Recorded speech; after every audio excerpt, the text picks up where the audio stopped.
السلام علیکم ورحمۃ اللہ وبرکاتہ۔ نحمدہ و نصلی علی رسول الکریم۔ محترم سامعین کرام، آج ہم بیان کریں گے کہ اسلام کے بنیادی ارکان کتنے ہیں اور کون کون سے ہیں۔ رسول اللہ صلی اللہ علیہ وسلم نے ارشاد فرمایا، بنی الاسلام علی خمس، اسلام کی بنیاد 5 چیزوں پر رکھی گئی ہے۔ اسلام کے 5 ارکان ہیں۔ پہلا رکن شہادت اللہ الہ الا اللہ وان محمدا عبدہ و رسولہ، کہ اس بات کی گواہی دینا کہ اللہ کے سوا کوئی معبود برحق نہیں ہے، کوئی حقیقی معبود اللہ کے علاوہ کوئی نہیں ہے، اور محمد صلی اللہ علیہ وسلم اللہ کے رسول اور اس کے بندے ہیں۔ یہ پہلا رکن ہے اور بنیادی رکن ہے۔ جب بندہ شہادت کا کلمہ پڑھ لیتا ہے تو پھر اسلام کے اندر داخل ہو جاتا ہے۔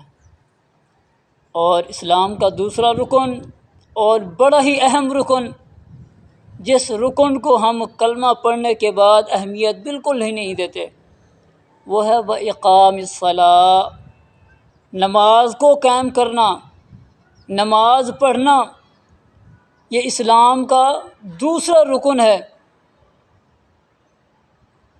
اور نماز کے اندر ہم بہت زیادہ کوتاہی کرتے ہیں، کبھی پڑھ لی کبھی نہ پڑھی، دل کیا تو پڑھ لی، کبھی 1 پڑھ لی کبھی 2 پڑھ لی، کبھی ہفتے کے بعد ہم نے جمعہ پڑھ لیا۔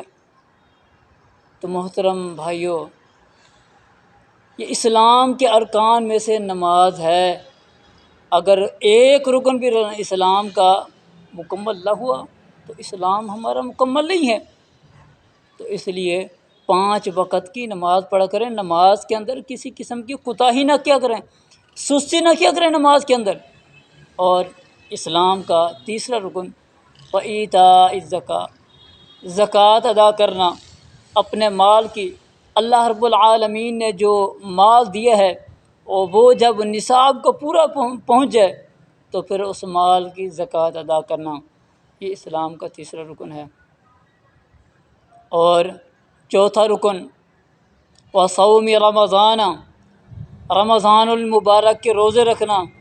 یہ بھی اللہ رب العالمین نے مسلمانوں کے اوپر، ایمان والوں کے اوپر فرض کیے ہیں کہ رمضان المبارک کے اندر روزے رکھنا۔ یہ بھی اسلام کے ارکان میں سے ایک رکن ہے۔ اور 5واں رکن حج بیت اللہ من استطاع الیہ سبیلا، حج بیت اللہ کرنا، جس کو اللہ رب العالمین نے طاقت دی ہے، استطاعت دی ہے، جس کے پاس مال و دولت ہے، اللہ رب العالمین نے جس کو توفیق دی ہے کہ اتنا خرچہ اٹھا سکتا ہے کہ حج بیت اللہ جا کے کر لے، تو پھر اس شخص کو حج کرنا چاہیے۔ یہ اسلام کے بنیادی 5 ارکان ہیں۔ اللہ رب العزت سے دعا ہے کہ اللہ تعالی ہمیں ان کے اوپر عمل کرنے کی توفیق عطا فرمائے۔ وما توفیقی الا باللہ۔